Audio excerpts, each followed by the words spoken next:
Seguimos con el estudio del Génesis. La semana pasada vimos en el capítulo 18 la teofanía de Mambré, cómo el Señor se manifiesta a Abraham y cómo le da el signo, no solo la confirmación de la alianza en el nacimiento de Isaac, que aquí iba a continuar la línea del pacto de Dios.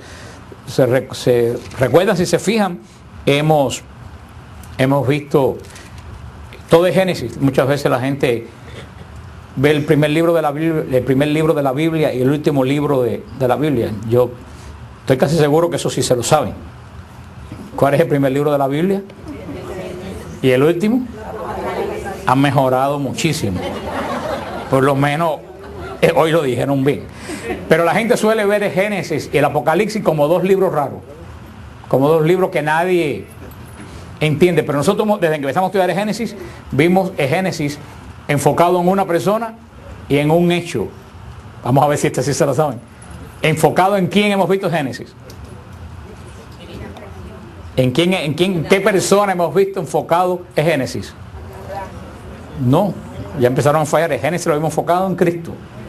Toda la Biblia apunta a Cristo. La Biblia no apunta a Abraham. Toda la Biblia apunta a Cristo. Por eso vimos a Adán antes del pecado como prefigura de Jesús, el hombre obediente a Dios. Vimos a Abel como prefigura de Cristo, el hombre, el justo, que es como sacrificado. Vemos a Noé como prefigura de Cristo, el hombre que salva al género humano y a su familia. Hemos visto que Génesis no es un libro extraño. Vemos que es un Génesis que apunta desde el principio ¿a quién? A Cristo. Y vemos que hemos visto el Génesis enfocado en un hecho. A veces se recuerdan en que yo he estado repitiendo todo el Génesis. ¿Enfocado en qué está el Génesis? En el pacto. Vemos el Génesis enfocado en el pacto. Uno no puede entender el Apocalipsis y uno no puede entender el Génesis si no lo ve enfocado en dos cosas: en un hombre que es Cristo y en un hecho que es el pacto. Si no se entiende el pacto y no se entiende a Cristo, el Génesis y el Apocalipsis no tienen sentido ninguno. Ahora, cuando tú entiendes a quién apunta el Génesis y a través de qué se establece el Génesis, vemos que empieza a tomar sentido. Todo el Génesis y toda la Biblia gira alrededor del pacto y apuntando a Cristo Jesús. Todo el Antiguo Testamento y el Nuevo igual. El Nuevo apunta a Cristo y también gira alrededor del nuevo pacto. Por eso la gente, cuando no conoce eso, se desenfoca y ve la Biblia como una sarta de libros extraños separados uno de otro sin un objetivo. Vamos a ver cómo el Éxodo, inclusive como el Levítico, vamos después a hacer un resumen del Levítico, vamos a ver cómo el Levítico apunta a Cristo, un libro que todo el mundo le pasa por encima. Y es un libro espectacular el Levítico cuando se entiende verdaderamente a qué apunta y en qué se mueve. Eso es lo más importante que hemos visto durante todo este tiempo y seguiremos viendo. El hecho más importante de Génesis, el pacto de Dios con Abraham. La promesa más importante de Génesis 3:15. Enemistad pondré entre ti y la mujer, entre su simiente y la suya. Porque el pacto se mete dentro de ¿qué? De esta promesa. El pacto se empieza a dar ¿para qué? Para que se cumpla la promesa de que la simiente de la mujer va a derrotar a los herederos de Satán.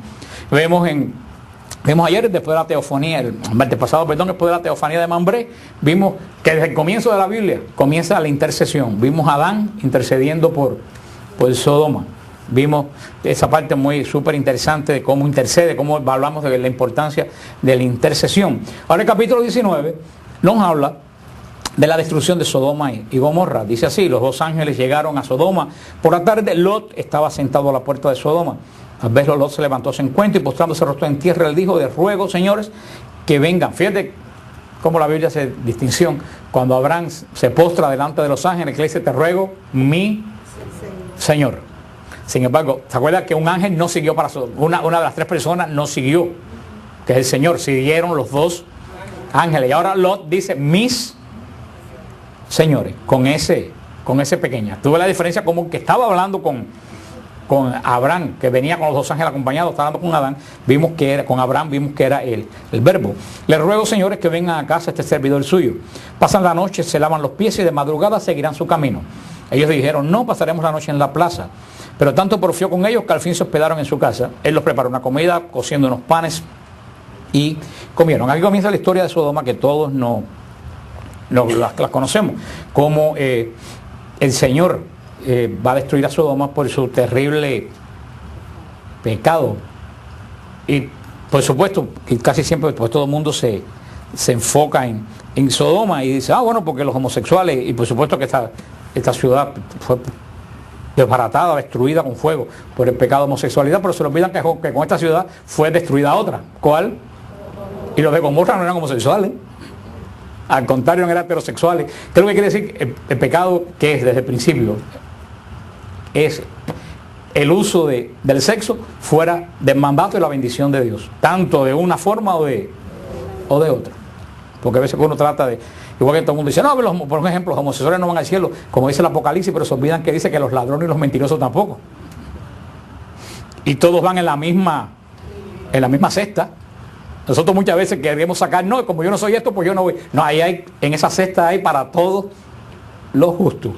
Ladrones, fornicarios.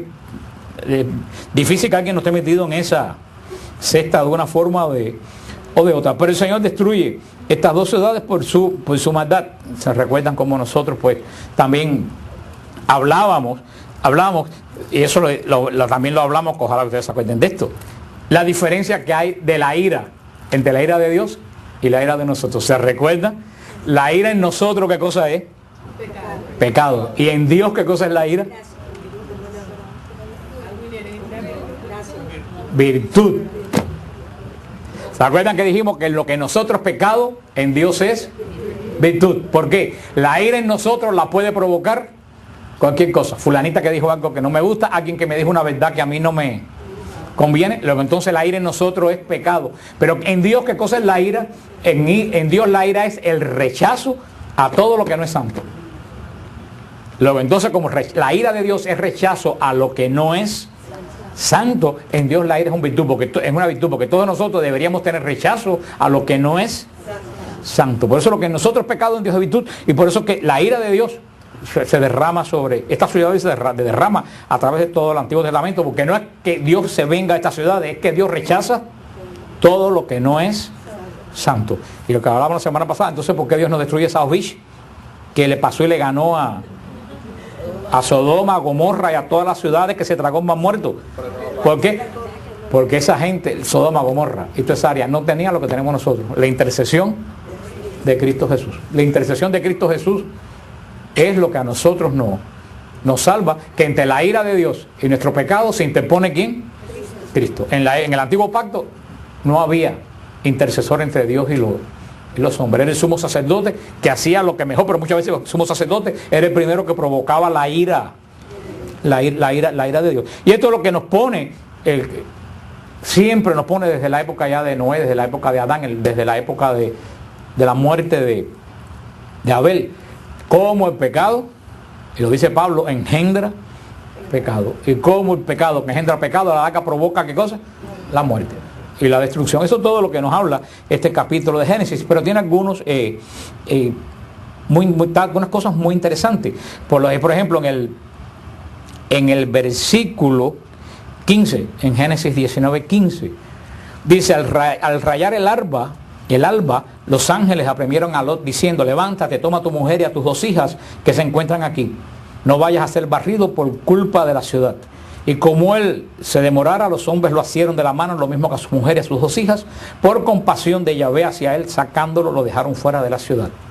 ¿Se recuerda la intercesión de Dios con Abraham? ¿Qué fue lo último que le dijo a Abraham? 50, 10 justos. Tú destruyes la ciudad. ¿Qué le dijo Dios? No la destruyó. Desafortunadamente no se encontró. Evidentemente, ¿cuántos justos habían en la ciudad? 4. Lot, la esposa y los 2 hijos. Dios preserva al justo. Como estos eran los justos, Dios los va a sacar de la ciudad. Pero vemos los ángeles, fíjate que interesante, los mismos ángeles que destruyen la ciudad, salvan a Lot. Eso para que no se descuiden con los ángeles, que piensen que son como esa que está en el cuadro aquí a la entrada, que está así, que son niñitos gorditos con cara de bobo. Eso no son los ángeles. Los ángeles te cuidan, pero los ángeles te destruyen, porque los ángeles no obedecen tu voluntad. Los ángeles obedecen la voluntad de Dios, porque ellos han dado su voluntad a Dios. Así que no se confundan con con los ángeles, pero aquí hay un lenguaje muy interesante. Fíjate muy interesante lo que dice los ángeles a Lot: levántate, toma a tu mujer y a tus 2 hijas. Y es muy interesante esta forma de hablar. En la antigua alianza, después del pecado, y hasta que se acaba la alianza, ahora en la nueva no, pero en la antigua alianza, la mujer pasa a ser posesión del hombre. Cuando Adán le pone nombre, ¿se recuerda? Que Dios no lo mandó poner nombre, fue la primera consecuencia del pecado. El hombre se enseñoreó sobre la mujer. Por eso los ángeles le hablan en el lenguaje hebreo a Lot: levántate, toma a tu mujer y a tus hijas. Esa mujer y esas hijas eran posesión ¿de quién? De Lot. Era la mujer de Lot y las hijas de Lot. Sin embargo, fíjate que esos ángeles en San Mateo 2, cuando en el sueño de José, el ángel le dice a José: levántate, toma al niño y a la madre del niño. ¿Te das cuenta? Qué gran diferencia. Parece una tontería, pero una tremenda diferencia. ¿Qué le dice el ángel a Lot? Toma tu mujer y a tus hijos. No hay duda que esa mujer es posesión de Lot y las hijas son de Lot. Sin embargo, en el sueño de José, el ángel no le dice a José: toma a tu mujer y a tu hijo. Dice: toma al niño y a la madre del niño. ¿Ven la diferencia? Una forma totalmente inusual. A la persona le dice a un hebreo: toma al niño y a la madre del niño. Eso es un insulto para el hebreo. La mujer del hombre es tu mujer y el hijo es tú. En esa forma de los ángeles te das cuenta que María no es la mujer en el sentido carnal de José. Si tú no supieras que María es la esposa de José, si tú no supieras ese dato, cuando tú ves que dicen levántate, toma al niño y a la madre del niño, tú pensarías que eran 2 personas extrañas a José. Esto para que tú veas, cuando marquen eso, cuando le digan que si María tuvo relación con José, fíjate la forma en que los ángeles, mismos ángeles, se dirigen a Lot y se dirigen a José. Pues siguen hablando los ángeles con Lot, y vamos a ver en el versículo 23, el sol asomaba sobre el horizonte cuando Lot entraba en Zoar. Entonces Yahvé hizo llover sobre Sodoma y Gomorra azufre y fuego de parte de Yahvé, y arrasó aquellas ciudades y toda la redonda con los habitantes de las ciudades y la vegetación del suelo. Su mujer miró hacia atrás y se convirtió en un poste de sal. Abraham se levantó de madrugada y fue al lugar donde había estado en presencia de Yahvé. Dirigió la mirada en dirección de Sodoma y Gomorra y de toda la región de la redonda, y al mirar vio que subía de la tierra una humareda como lo de una fogata. Así pues, cuando Dios destruyó las ciudades de la redonda, se acordó de Abraham y puso a Lot a salvo de la catástrofe, cuando arrasó las ciudades que Lot habitaba. Vemos un dato muy interesante y que se ha hablado muchísimo. La mujer, ¿qué le dice a los ángeles? No miren atrás. ¿Y qué hizo lo primero que hizo la mujer de Lot? ¿Y en qué se convirtió? Esto tiene un significado espiritual muy profundo, porque hay mucha gente, muchos de ustedes y nosotros, que nos vemos salvos mirar atrás. Si ustedes van por este área del Mar Muerto, y por eso es interesante ir a Israel, el área del Mar Muerto, que es donde estaba la ciudad de Sodoma y Gomorra, un lugar impresionante, es el punto más bajo de la tierra, casi 500 metros por debajo del nivel del mar. Es un hueco, hay cero humedad, hay prácticamente casi nunca llueve. No llueve en el Mar Muerto. Pero si ustedes ven la característica del Mar Muerto, los que hemos ido ahí, recuerden, si se acuerdan y miran alrededor, es que a todo alrededor del Mar Muerto no hay vida. No hay una planta, no hay absolutamente nada. ¿Por qué se llama el Mar Muerto? Porque dentro del Mar Muerto no hay ni siquiera elemento microscópico de vida. No existe ningún tipo de vida dentro de ese mar, por la salinidad tan grande que hay. Pero si los que hemos ido ahí se acuerdan que a toda la orilla del Mar Muerto hay como unas columnas de sal. Y la característica, ¿cuál es la característica de los que han tenido como Raúl, Raúl no vino? Bueno, el que ha tenido la temeridad como Raúl, que se tiró de cabeza en el Mar Muerto, porque la gente sigue siendo como la mujer de Lot. Se le dice: no se tiren en el Mar Muerto. ¿Y qué es lo primero que hizo Raúl? Se tiró. Y se dice que no se tire, es más, que si tú entras al Mar Muerto, cuando sales tienes que salir corriendo en segundos a una ducha, porque si se te seca en la piel te puede arrancar toda la parte afuera de la piel. Es azufre, es extremadamente, tienes que quitarte. Eso y una característica de los que han tenido desgracia de que se le haya caído un buche en la boca, es extremadamente amargo, más allá de todo lo que te puedes imaginar. Y esas estatuas de sal es una sal que no es sal como la que echamos en la comida, es una sal de azufre extremadamente amarga. Y esto tiene un significado muy tremendo, porque de ahí vienen estas columnas. Todas las personas que se pasan la vida entera mirando atrás se convierten tan amargas como las columnas del Mar Muerto. Ustedes no conocen a personas que viven la vida entera amargada por estar mirando al pasado. Y es lo que hemos hablado tantas veces. El cristiano no mira el pasado, el cristiano mira el presente, porque la vocación de nosotros es de presente, porque lo que nosotros esperamos ya es realidad en Cristo. Y yo creo que verdaderamente un cristiano no puede vivir en el pasado. Lo que me hicieron, porque lo que me dijeron, porque pasan los años y tú sigues anclado, mirando continuamente para atrás. Y eso que te va convirtiendo día a día en más amargo, en más amargo, y en más amargo.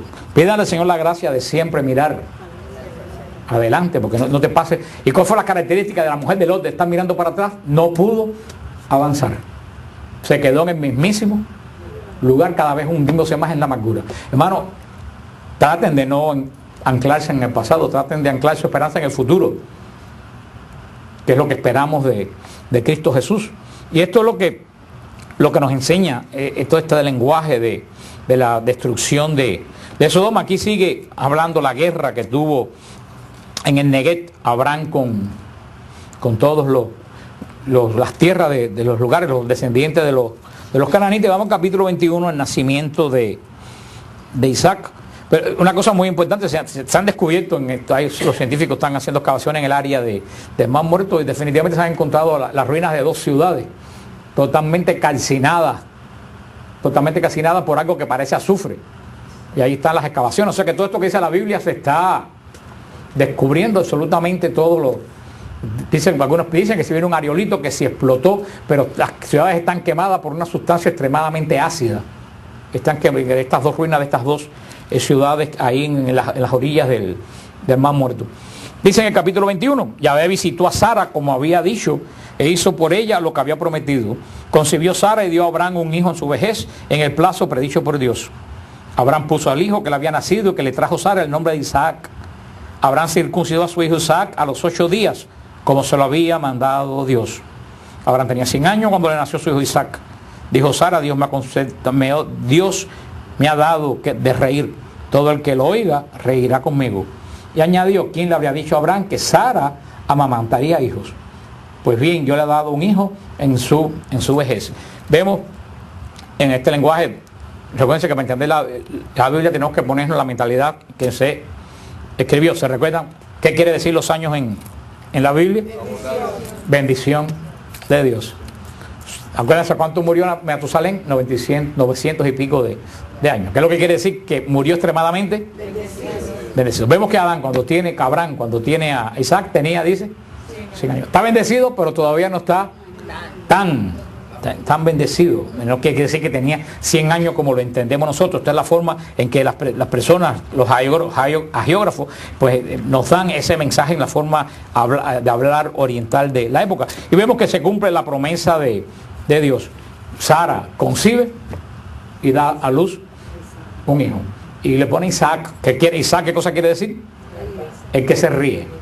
Isaac quiere decir el que se ríe. ¿Por qué? Porque cuando Sara oyó que los ángeles le prometieron a Abraham que iba a tener un hijo, Sara se empezó a reír. ¿Se recuerdan cuando le dijo, no, me reí del susto, no de que yo me estaba burlando? Y vemos cómo comienza desde el principio ya de Bereshit, de la historia, vemos cómo comienza el poder de Dios, y lo hablamos también al principio.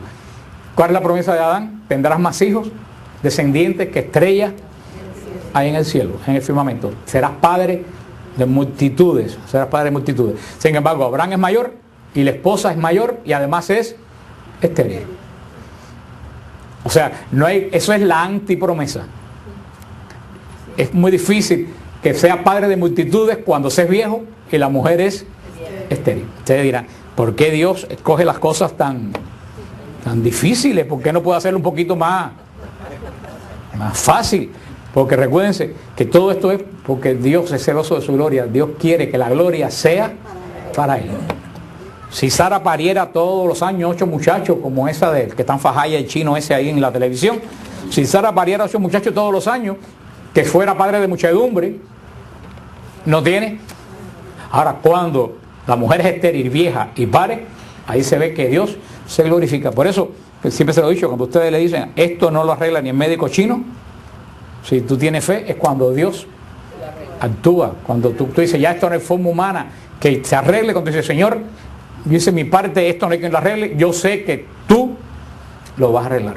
Y dice San Pablo, y mientras más difícil se ponga la cosa, más le da gracias a Dios porque la solución está ahí. Es al contrario, cuando las cosas para nosotros se ponen bien difíciles, que es lo que empezamos a decir cada vez, a quejarnos más. Dice San Pablo, cuando tú veas que la cosa está difícil, ya no tienes que pedir, ¿qué es lo que tienes que empezar a hacer? A dar gracias a Dios. Es decir, Señor, yo sé que esto está tan difícil que la solución debe estar allá. Es como dicen que nunca la noche es más oscura que antes que amanezca. Que amanezca. Es por eso que Abraham es un hombre desde el principio. Dios va a sacar su pueblo de una mujer estéril. Dios podía haber escogido a China, que ya estaba en ese momento funcionando, podía haber escogido las culturas sumerias, que en esa época que ya estaban funcionando. Sin embargo, Dios, para formar su nación, el pueblo de su alianza, no escoge un pueblo ya preconcebido, sino que hace nacer un pueblo de un vientre estéril, para que se manifieste la gloria de Dios. Y todo este pueblo que van a ser más estrellas que hay en el cielo, tan resumida esa esperanza, ¿en cuántas personas? En una, en Isaac. En Isaac. Y vamos a ver después que Isaac se casa con otra mujer que es estéril, para que la gloria sea de Dios. Y vemos que, como siempre hablamos la página anterior, Abraham circuncida a Isaac, ¿a cuánto? Yo espero que los protestantes critiquen a Abraham, porque circuncidó a un niño que no entendía lo que estaban haciendo. Eso es lo que critican del bautismo, que nosotros bautizamos a niños que no saben lo que están haciendo. Bueno, yo quisiera ver un protestante que critique a Abraham, porque Abraham circuncida a un niño que no sabe lo que está haciendo. Entonces, o Abraham sabe lo que está haciendo, o los protestantes no saben lo que están diciendo. Y yo, entre creer a Abraham y creer a los protestantes, definitivamente creo a Abraham, que es el padre de la fe. Porque en este caso que Abraham circuncida a Isaac, ¿para qué lo circuncida? Para que entre en el pacto de Dios. A Abraham no le importa que Isaac se entere que está en el pacto o no. A Abraham le importa, ¿qué cosa? Que Dios sepa que ese hijo de él está en el pacto. Y por eso la iglesia bautiza a los niños. A mí no me importa que el niño sepa o no sepa. A mí me interesa que el niño esté en el nuevo pacto de Dios. Después, cuando el niño sea grande, va a hacer lo que hacen los judíos cuando el niño ya es grande. Los judíos hacen, ¿qué cosa? Bat mitzvah. Nosotros hacemos, ¿qué cosa? La confirmación. Ese niño va a confirmar su fe en la iglesia como adulto, pero ya está ¿dónde? En el pacto de Dios. Y así vemos que, aunque Abraham estaba en el pacto, pero el primer nacido ya para el pacto es Isaac.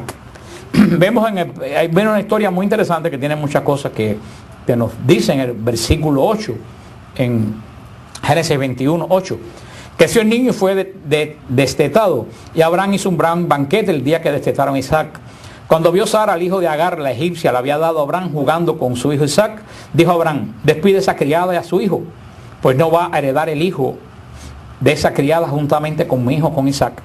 Abraham lo sintió muchísimo por tratarse de su hijo, pero Dios dijo a Abraham, no lo sientas ni por el chico ni por tu criada. Haz caso a Sara en todo lo que te dice, pues aunque en virtud de Isaac llevará tu, en virtud de Isaac llevará tu nombre una descendencia. También del hijo de la criada haré una gran nación por ser descendiente tuyo. Abraham se levantó de mañana, tomó el pan y un odre de agua y se lo llevó a Agar. La puso al hombro y al niño y la despidió. Ella se fue y anduvo por el desierto de Berseba. Como llegara a faltar el agua del odre, echó al niño bajo una manta y ella misma fue a sentarse enfrente, a distancia como de un tiro de arco. Pues pensaba, no quiero ver morir al niño. Sentada pues enfrente se puso a llorar a gritos. Oyó Dios la voz del chico. El ángel de Dios llamó a Agar desde los cielos y le dijo, ¿qué te pasa, Agar? No temas, porque Dios ha oído la voz del chico en donde estás. Arriba, levanta al chico y tómalo de la mano, porque he de convertirlo en una gran nación. Entonces abrió Dios los ojos de Agar y vio un pozo de agua. Fue y llenó el odre de agua y lo hizo beber al chico. Dios asistió al chico, que se hizo mayor y vivía en el desierto y llega a ser un gran arquero. Señor, añada bendición a su palabra. Las personas que están buscando datos en esta historia, ¿en qué se enfocan? ¿Qué usted cree que se enfocan los que leen datos en esta historia? qué malo es Abraham y qué malo es Dios. Mandó que una pobre mujer y el chiquillo se fueran al expulsado del desierto. Esos son los que están buscando datos. Vamos a ver ahora los que buscan revelación, que es lo que ven aquí. Primero que nada, ¿se acuerdan que en los capítulos anteriores vemos qué fue la actitud de Agar? ¿Cuál fue la actitud de Agar cuando concibió? Despreciar a Sara y hacer en la vida un yogur a Sara. Se dedicó, se le subieron, como dicen, los humos a la cabeza. Cosa muy mala cuando una persona está bajo la autoridad de otra persona. Pero ¿cuál es lo principal de esta historia? Es el error de Sara. El error de Sara fue querer ayudar, ¿se acuerdan a quién? A Dios, cuando dijo, sí, y Abraham va a tener un hijo, que lo tenga con mi criada. ¿Se acuerdan lo que le dijo Dios?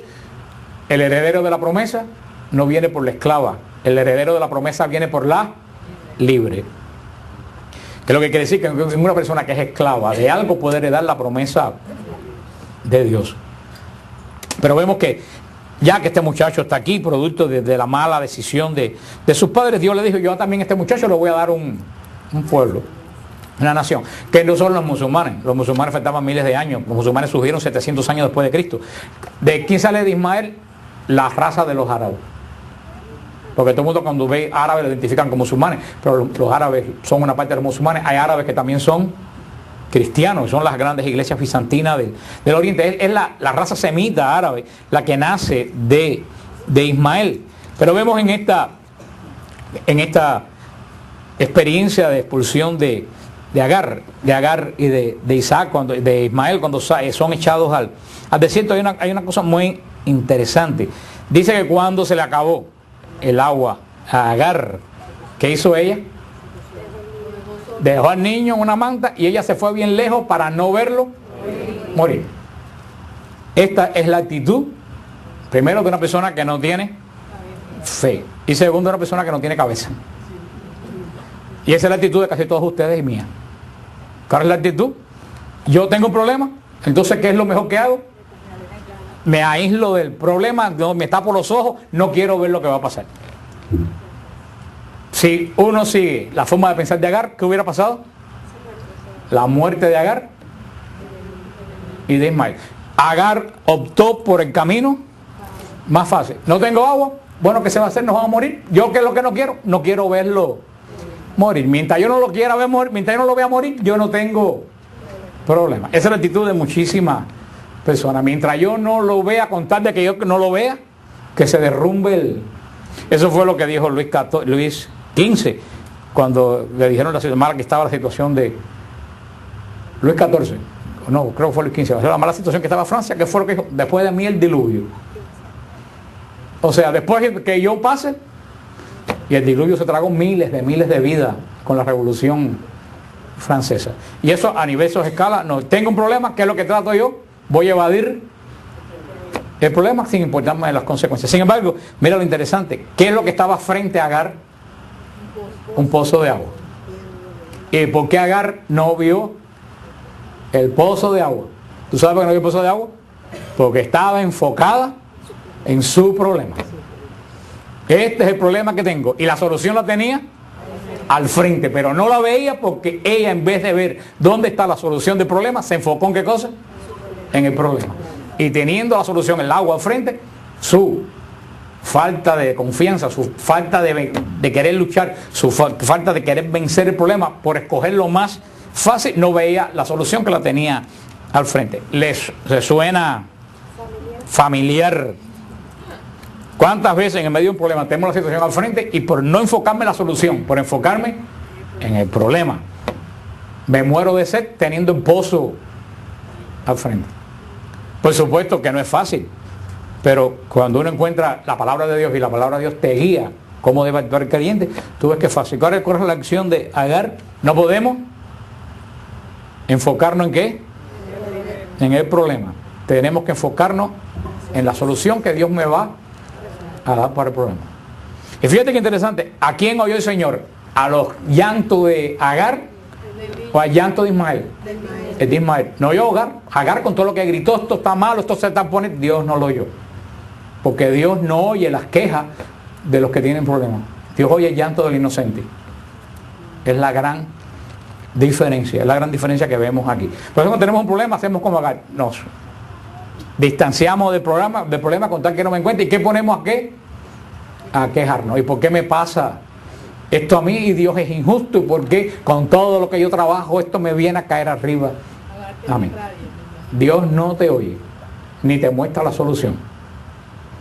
Aquí hay mucho que aprender de esta historia que nos presenta Dios de Agar, y cómo Dios oye verdaderamente el clamor de que no tiene culpa. Ahora habría que ver la segunda parte, la segunda pregunta: ¿no estarás metido en ese lío tú porque tú tienes culpa? Hay que examinarse. A lo mejor el problema tú lo estás metido por tu propia culpa. Entonces tú tienes que ir a analizar. Si tú te metiste por tu propia culpa, pídele al Señor que te ayude a ver cómo tú misma te sales del problema. Pero si tú eres inocente del problema, solamente tú tienes que decir: Señor, muéstrame el camino. Vemos aquí ya en el capítulo 22, tenemos la gran prueba de Abraham. Dice: después de estas cosas, Dios tentó a Abraham y le dijo: Abraham, Abraham. Él respondió: aquí estoy. Después añadió: toma a tu hijo, a tu único, al que amas, a Isaac. Vete al país de Moría y ofrécelo allí en holocausto en uno de los montes, el que yo te diga. Abraham se levantó de madrugada, aparejó su burro y tomó consigo a 2 mozos y a su hijo Isaac. De nuevo vemos el número 3, 2 mozos, Isaac. Partió la leña del holocausto y se puso en marcha hacia el lugar que había dicho Dios. Al tercer día levantó Abraham los ojos y vio el lugar desde lejos. Entonces dijo Abraham a sus mozos: quédense aquí con el burro, yo y el muchacho iremos hasta allí, haremos adoración y volveremos a ustedes. Tomó Abraham la leña del holocausto, la cargó sobre su hijo Isaac, tomó en su mano el fuego y el cuchillo y se fueron los 2 juntos. Dijo Isaac a su padre Abraham: Padre. Respondió: ¿qué hay, hijo? Aquí está el fuego y la leña, pero ¿dónde está el holocausto? Dijo Abraham: Dios proveerá el cordero para el holocausto, hijo mío. Y siguieron andando los 2 juntos. Llegados al lugar que le había dicho Dios, construyó allí Abraham el altar y dispuso la leña. Luego ató Isaac a su hijo, lo puso sobre el ara encima de la leña. Alargó Abraham la mano y tomó el cuchillo para inmolar a su hijo. Entonces le llamó el ángel de Yahvé desde el cielo, diciendo: Abraham, Abraham. Él le dijo: aquí estoy. Continuó el ángel: no alargues tu mano contra el niño ni le hagas nada, que ahora ya sé que eres temeroso de Dios, ya que no me has negado a tu hijo, tu único. Alzó Abraham la vista y vio un carnero trabado en un zarzal por los cuernos. Fue Abraham, tomó el carnero y sacrificó un holocausto en lugar de su hijo. Abraham llamó a aquel lugar Yahvé provee. ¿De dónde se dice hoy en día? En el monte Yahvé se aparece. El ángel de Yahvé llamó a Abraham por segunda vez del cielo y le dijo: por mí mismo juro, oráculo del Señor, que por haber hecho esto, por no haberme negado a tu hijo, tu único, yo te colmaré de bendiciones y acrecentaré muchísimo tu descendencia, como las estrellas del cielo y como las arenas de la playa. Y se adueñará tu descendencia de la puerta de sus enemigos. Por tu descendencia se bendecirán todas las naciones de la tierra en pago de haber obedecido mi voz. Volvió Abraham al lado de sus mozos y emprendió la marcha junto a Beersheba. Y Abraham se quedó en Beersheba. Este capítulo 22 del Génesis tiene muchísimas cosas que hablar. Tenemos muchísimas, tenemos que ver solamente los puntos principales de esto. Primeramente, vemos unas palabras que muchas veces confunden mucho, que dice: después de estas cosas Dios tentó a Abraham. Dice: ¿cómo Dios puede tentar? Vuelvo a decir, acuérdense, la Biblia está escrita en un lenguaje, estamos hablando de una forma de lenguaje semita. Acuérdense que en Génesis, Dios, los geógrafos que escriben, ponen al Señor, ponen a Dios actuando como ¿quién? Como un humano, para poder entender a Dios, que de otra forma nosotros no lo podemos entender. Por eso, como esto es una revelación, siempre ponen a Dios actuando como si fuera un humano, no porque Dios actúa así, sino para nosotros, que nos haga representar. Pero la voz que se utiliza en la Torá para poner a prueba es la palabra nisá. Es la palabra hebrea que se utiliza cuando dice que Dios tentó, puso a prueba, probó, experimentó. Pero la raíz de la palabra nisá en hebreo tiene otro sentido. La palabra nisá quiere decir también probar o experimentar. Pero una cosa muy interesante, la palabra nisá en hebreo quiere decir elevar. Elevar, quiere decir la raíz de la palabra nisá. Por eso que en este contexto más bien que poner a prueba quiere decir que Dios elevó a Abraham. ¿Por qué? Porque cada vez que el Señor nos pone a prueba, tenemos una oportunidad de ¿qué? De elevarnos. A veces uno diría, Señor, mejor no me eleve tanto y déjame más o menos en el nivel que yo estaba. Pero eso sencillamente lo dice una persona que no quiere progresar en el espiritualmente. Yo le digo sinceramente que un creyente que sabe atravesar una prueba, sale elevado de la prueba. Yo no he visto a nadie que atraviese una prueba que se quede atrás. Es más, quien se queda atrás muchas veces es el que no tiene prueba. Delante de una prueba solamente tú tienes dos opciones. O te atrasas o adelanzas. No te quedas igual. Y todos estos estudios de la palabra de Dios nos traemos a nosotros para saber que en las pruebas no nos podemos quedar atrás. Cada prueba nos tiene que elevar. Por eso es que en la misma raíz, poner a prueba está buscando elevar a la persona. Y así mismo en la escuela se te ponen una prueba al final del curso. ¿Para qué cosa es? Para pasar de grado. Te das dos opciones, o te quedas en el mismo grado o pasas. Esas son las pruebas que nos ponen. No son para nuestro mal, son para nuestro bien. Créeme, hermano, la gente que más crece espiritualmente son la gente que saben vencer las pruebas. Te lo digo por experiencia muy propia, que las pruebas duelen, pero cuando tú miras para atrás tú dices, wow, qué bien me vino la prueba esa. O puede ser que nunca te des cuenta porque te quedaste atrás. Pero vemos que el Señor cuando llama en este momento a Abraham no vamos a decir para probarlo, sino para qué, para elevarlo. Vemos que el Señor llama a Abraham y fíjate que uno dice, contra, es un poco sádico el Señor, porque el Señor le dice, toma a tu hijo, a tu único hijo, al que amas. ¿Está metiendo el dedo en la llaga? No a Isaac, a tu único hijo. Le dijo, no tienes más ninguno. Y no es un hijo cualquiera, es el que tú amas. Tú dices, wow, le está diciendo a Abraham la magnitud de la prueba a que va a ser. Y de acuerdo a la magnitud de la prueba va a ser elevado. Y aquí viene la gran fe de Abraham. ¿Abraham regateó con Dios como regateó con Sodoma? No. ¿Qué fue lo que dijo? También Dios le va a dar una lección a Abraham. ¿Por qué? Porque los países que rodeaban a la tienda de Abraham, de Canaán, ellos se habían hecho un dios falso que se llamaba el dios Moloc. Y el dios Moloc era un ídolo de hierro donde encendían fuego delante y todo primer varón nacido se lo echaban por la boca del ídolo y lo quemaban. Era famoso Moloc porque todos los niños primero nacidos varones, el primer varón era sacrificado en honor a Dios. Vean cómo Satanás pervierte las cosas de Dios, porque Dios pedía la primicia. ¿Se recuerdan? ¿Qué cosa es la primicia? Lo primero de todo. ¿Y por qué Dios pedía la primicia?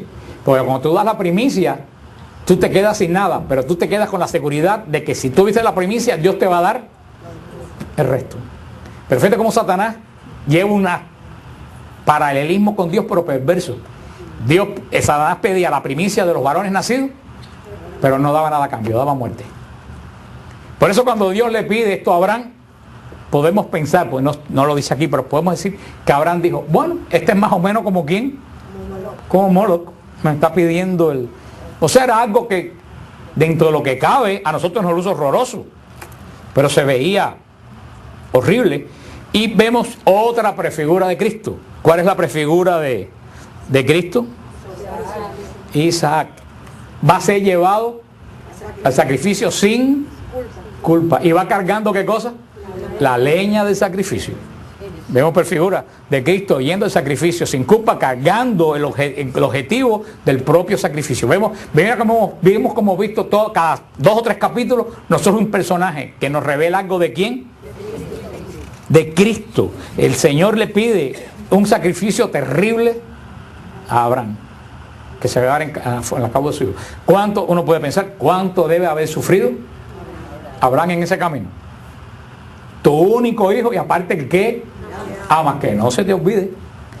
Por eso, cuando alguien piensa que en la pasión de Cristo, lo único que sufrió Cristo, se equivoca. Posiblemente más que Cristo sufrió el Padre. Más que Cristo sufrió el Padre. Igual que Abraham sufrió en este camino del sacrificio que él iba a ofrecer. Así, fíjate que figura también Abraham de quién en este caso. Del Padre.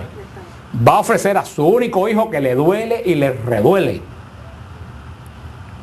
Vemos cómo todo esto nos va hablando de esta cronología, y dice que cuando están llegando al lugar del sacrificio, nos suponemos que ya Isaac está grandecito, porque Isaac le dijo: padre, veo la leña y el cuchillo, pero no veo el carnero. Parece que Isaac dijo: esto está muy feo. Él fue pensando en el camino: algo aquí no anda bien. Y Yahvé, y el señor Abraham le da la famosa respuesta que después le va a poner por nombre al lugar. Dios le da respuesta de fe a Isaac: el Señor proveerá, que en hebreo es Yahweh Yirak. Dios provee. Fíjate, en ese momento, ¿hay solución al asunto? No. Va camino de sacrificio. Sin embargo, Abraham tiene en su corazón que Dios siempre provee. Y estuvo pensando eso hasta que levantó el cuchillo. ¿Cómo se llama eso? Fe. Yo creo que en nuestra vida debemos bastante practicar lo que dijo Abraham: Yahvé provee. Y cuando la cosa se ponga mala, te quedes sin trabajo, no sepas a dónde coger, en vez de empezar a darte los pelos, lamentarte, ¿qué tienes que decir? Dios provee. No vamos a decir ni Dios proveerá, vamos a decirlo en presente: Dios provee. ¿Cuántas veces vamos a tener que decir en nuestra vida, y más en estos momentos tan difíciles, día a día: Dios provee? Y vas llegando a la piedra y no ves solución, y tienes que seguir diciendo: Dios provee. ¿Cómo se llama eso? Fe. Al tercer día, Abraham vislumbra el monte. Mira tú siempre el número. Al tercer día Dios vislumbra el monte donde Isaac va a ser sacrificado, pero donde al mismo tiempo Isaac va a adquirir vida. Al tercer día de Cristo ser sacrificado, Cristo resucita de entre los muertos. Llegan a la cima del monte Moría. Ahora van a entender algunas cosas. ¿Cuál es el monte Moría? El monte Moría es el monte donde encima Salomón construyó el templo. ¿Y dónde está el monte Moría? En Jerusalén, debajo de la cúpula dorada musulmana. Los que han ido a Israel se recuerdan, o los que han visto por la televisión, la cúpula de la mezquita esa de Jerusalén con la cúpula dorada. Debajo exactamente de la cúpula, los que hemos entrado allí, debajo de la cúpula está la punta del monte Moría, donde Isaac fue a ser sacrificado por Abraham. Y ahí fue donde Salomón hizo el templo. ¿Y por qué Salomón hizo el templo de adoración a Dios ahí? Precisamente porque ahí Abraham fue a hacer el primer acto solemne de adoración, de entrega de lo más que él quería. Por eso que el templo de Salomón lo construye ahí, y por eso que ahí está el domo de la roca en Jerusalén. Y cuando ató a Isaac y levantó la mano, entonces cuando el ángel del Señor le dice: Abraham, no largues tu mano contra tu hijo, porque Dios sabe que es temeroso de Dios. Ese fue el momento del gran elevamiento de Abraham. Más que eso, Dios ya no le puede pedir. Abraham salió de ahí totalmente elevado delante. O sea que esto, más que una prueba de Dios, fue un motivo de Dios levantar al mismísimo Abraham. Y dice que en ese momento, ¿qué es lo que ve enredado por los cuernos? Y lo sacrificó en el lugar de Isaac. Este es una de las características que vamos a ver la segunda del Éxodo. Esta es una primera característica de un sacrificio. Porque el centro de la vida de Israel, ¿qué cosa es? El sacrificio. Va a ser el centro del culto. Y aquí está el origen, la primera característica del sacrificio. ¿Cuál es el sentido, la primera característica del sacrificio? Por supuesto que parto, que ya lo vimos en el versículo. Ahora, en este momento, el sacrificio es el origen del sacrificio como culto en Israel. Acuérdense que va a tener dos motivos. El segundo lo vamos a ver en el Éxodo, es muy poderoso. Pero este primer motivo es sustitución. Ese es el objetivo del sacrificio en Israel. ¿Cuál es el primer objetivo? Sustitución. Aquí alguien iba a morir. ¿Quién iba a morir? Un inocente. Y es sustituido por la vida de ¿quién? De un carnero. En Israel el sacrificio va a ser sustitución. ¿Quiénes debían morir en Israel? El pueblo tenía que morir. ¿Por qué el pueblo tenía que morir?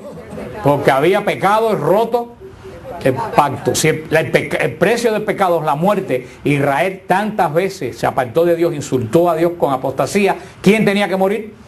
El pueblo. Sin embargo, el pueblo se sustituye ¿por quién? Por un cordero de sacrificio. ¿Ves el origen del sacrificio? Es sustitución. En vez de la vida de Israel que pegó, ¿quién se toma la vida? Y ahí vemos el primer sentido del gran sacrificio de Jesús. ¿Cuál es el primer sentido del gran sacrificio de Jesús? Sustitución. ¿Quiénes tendrían que morir por nuestros pecados? Nosotros. ¿Y quién muere en sustitución nuestra? Cristo. Ese es el primer. El segundo sentido, vamos a ver en el Éxodo, es muy poderoso, pero grábense bien, no se sacrificaban los animales en Israel como centro del culto por gusto. ¿Por qué se sacrificaban los animales? Sustitución. El animal delante de Dios cargando los pecados sustituye ¿a quién? No hay religión sin sacrificio y no hay culto sin sacrificio. Un culto sin sacrificio es pura pantomima, no es culto. Nosotros en la misa seguimos teniendo el culto central de adoración, porque en la misa ¿qué es lo que tenemos? Sacrificio. ¿Quiénes hoy en día deben morir por nuestros pecados?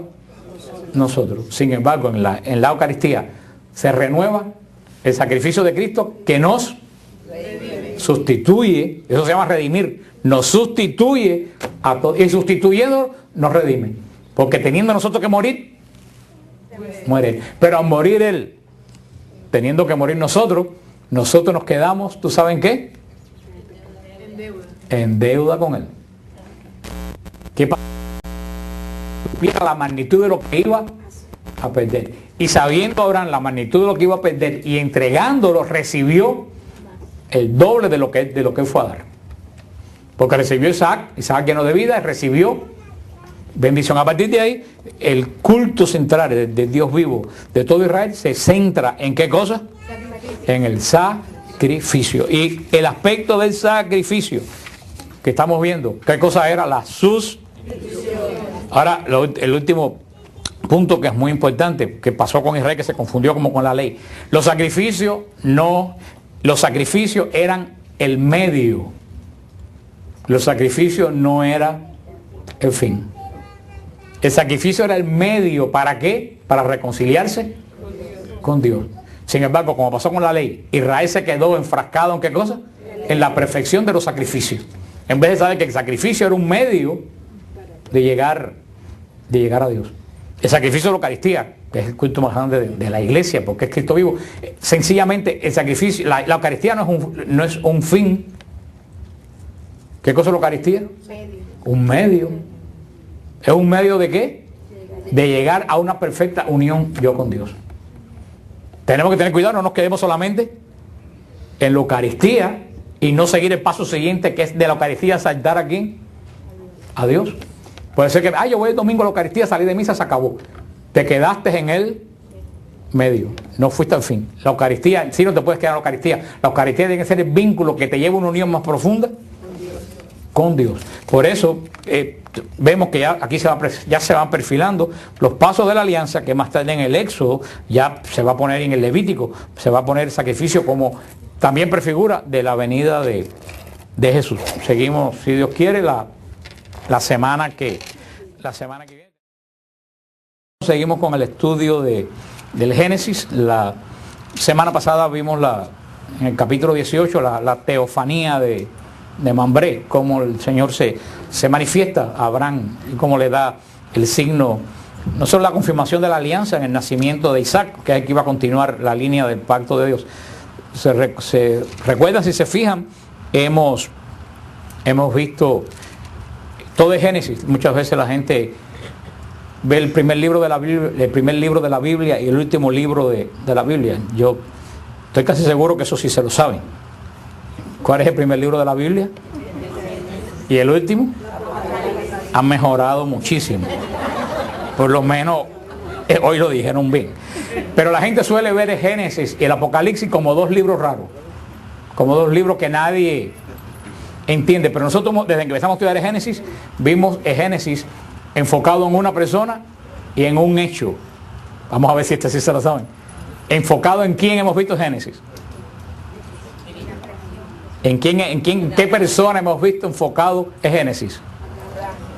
No, ya empezaron a fallar. El Génesis lo hemos enfocado en Cristo. Toda la Biblia apunta a Cristo. La Biblia no apunta a Abraham. Toda la Biblia apunta a Cristo. Por eso vimos a Adán antes del pecado como prefigura de Jesús, el hombre obediente a Dios. Vimos a Abel como prefigura de Cristo, el hombre, el justo que es como sacrificado. Vemos a Noé como prefigura de Cristo, el hombre que salva al género humano y a su familia. Hemos visto que Génesis no es un libro extraño. Vemos que es un Génesis que apunta desde el principio ¿a quién? A Cristo. Y vemos que hemos visto el Génesis enfocado en un hecho. A veces se recuerdan en que yo he estado repitiendo todo el Génesis. ¿Enfocado en qué está el Génesis? En el pacto. Vemos el Génesis enfocado en el pacto. Uno no puede entender el Apocalipsis y uno no puede entender el Génesis si no lo ve enfocado en dos cosas: en un hombre que es Cristo y en un hecho que es el pacto. Si no se entiende el pacto y no se entiende a Cristo, el Génesis y el Apocalipsis no tienen sentido ninguno. Ahora, cuando tú entiendes a quién apunta el Génesis y a través de qué se establece el Génesis, vemos que empieza a tomar sentido. Todo el Génesis y toda la Biblia gira alrededor del pacto y apuntando a Cristo Jesús. Todo el Antiguo Testamento y el Nuevo igual. El Nuevo apunta a Cristo y también gira alrededor del nuevo pacto. Por eso la gente, cuando no conoce eso, se desenfoca y ve la Biblia como una sarta de libros extraños separados uno de otro sin un objetivo. Vamos a ver cómo el Éxodo, inclusive como el Levítico, vamos después a hacer un resumen del Levítico, vamos a ver cómo el Levítico apunta a Cristo, un libro que todo el mundo le pasa por encima, y es un libro espectacular el Levítico cuando se entiende verdaderamente a qué apunta y en qué se mueve. Eso es lo más importante que hemos visto durante todo este tiempo y seguiremos viendo. El hecho más importante de Génesis, el pacto de Dios con Abraham. La promesa más importante, virtud. ¿Se acuerdan que dijimos que lo que nosotros pecado en Dios es virtud? ¿Por qué? La ira en nosotros la puede provocar cualquier cosa. Fulanita que dijo algo que no me gusta, alguien que me dijo una verdad que a mí no me conviene, luego entonces la ira en nosotros es pecado. Pero en Dios, ¿qué cosa es la ira? En Dios la ira es el rechazo a todo lo que no es santo. Luego entonces, como la ira de Dios es rechazo a lo que no es santo, en Dios la ira es una virtud, porque todos nosotros deberíamos tener rechazo a lo que no es santo. Por eso lo que nosotros pecado en Dios es virtud, y por eso que la ira de Dios se derrama sobre esta ciudad y se derrama a través de todo el Antiguo Testamento, porque no es que Dios se venga a esta ciudad, es que Dios rechaza todo lo que no es santo. Y lo que hablábamos la semana pasada, entonces, ¿por qué Dios no destruye South Beach? Que le pasó y le ganó a Sodoma, a Gomorra y a todas las ciudades que se tragó más muertos. ¿Por qué? Porque esa gente, Sodoma, Gomorra y toda esa área, no tenía lo que tenemos nosotros: la intercesión de Cristo Jesús. La intercesión de Cristo Jesús es lo que a nosotros nos salva, que entre la ira de Dios y nuestro pecado se interpone ¿quién? Cristo. En el antiguo pacto no había intercesor entre Dios y los hombres. Era el sumo sacerdote que hacía lo que mejor, pero muchas veces el sumo sacerdote era el primero que provocaba la ira de Dios. Y esto es lo que nos pone, siempre nos pone desde la época ya de Noé, desde la época de Adán, desde la época de la muerte de Abel, como el pecado, y lo dice Génesis 3:15, enemistad pondré entre ti y la mujer, entre su simiente y la suya. Porque el pacto se mete dentro de ¿qué? De esta promesa. El pacto se empieza a dar ¿para qué? Para que se cumpla la promesa de que la simiente de la mujer va a derrotar a los herederos de Satán. Vemos ayer, después de la teofanía, el martes pasado, después de la teofanía de Mambré, vimos que desde el comienzo de la Biblia comienza la intercesión. Vimos a Adán intercediendo por Sodoma. Vimos esa parte muy súper interesante de cómo intercede, cómo hablamos de la importancia de la intercesión. Ahora el capítulo 19 nos habla de la destrucción de Sodoma y Gomorra. Dice así: los dos ángeles llegaron a Sodoma. Por la tarde Lot estaba sentado a la puerta de Sodoma. Al verlo, Lot se levantó sin cuenta y postrándose rostro en tierra, le dijo: les ruego, señores, que vengan. Fíjate cómo la Biblia hace distinción. Cuando Abraham se postra delante de los ángeles, que le dice: te ruego, mi Señor. Sin embargo, ¿se acuerda que un ángel no siguió para Sodoma? Una de las tres personas no siguió, que es el Señor. Siguieron los dos ángeles. Y ahora Lot dice: mis señores, con ese pequeña. Tuve la diferencia como que estaba hablando con Abraham, que venía con los dos ángeles acompañados, estaba hablando con Adán, vimos que era con Abraham, vimos que era el verbo. Les ruego, señores, que vengan a casa este servidor suyo. Pasan la noche, se lavan los pies y de madrugada seguirán su camino. Ellos dijeron: no, pasaremos la noche en la plaza. Pero tanto porfió con ellos que al fin se hospedaron en su casa. Él los preparó una comida, cociendo unos panes y comieron. Aquí comienza la historia de Sodoma, que todos las conocemos, como el Señor va a destruir a Sodoma por su terrible pecado. Y por supuesto que casi siempre pues todo el mundo se enfoca en Sodoma y dice: bueno, porque los homosexuales, y por supuesto que esta ciudad fue desbaratada, destruida con fuego por el pecado de homosexualidad, pero se le olvidan que con esta ciudad fue destruida otra. ¿Cuál? Y los de Gomorra no eran homosexuales, al contrario, eran heterosexuales. ¿Qué es lo que quiere decir? El pecado, que es desde el principio, es el uso del sexo fuera del mandato y la bendición de Dios, tanto de una forma o de otra. Porque a veces uno trata de, igual que todo el mundo dice: no, por ejemplo, los homosexuales no van al cielo, como dice el Apocalipsis, pero se olvidan que dice que los ladrones y los mentirosos tampoco. Y todos van en la misma cesta. Nosotros muchas veces queremos sacar: no, como yo no soy esto, pues yo no voy. No, en esa cesta hay para todos los justos. Ladrones, fornicarios.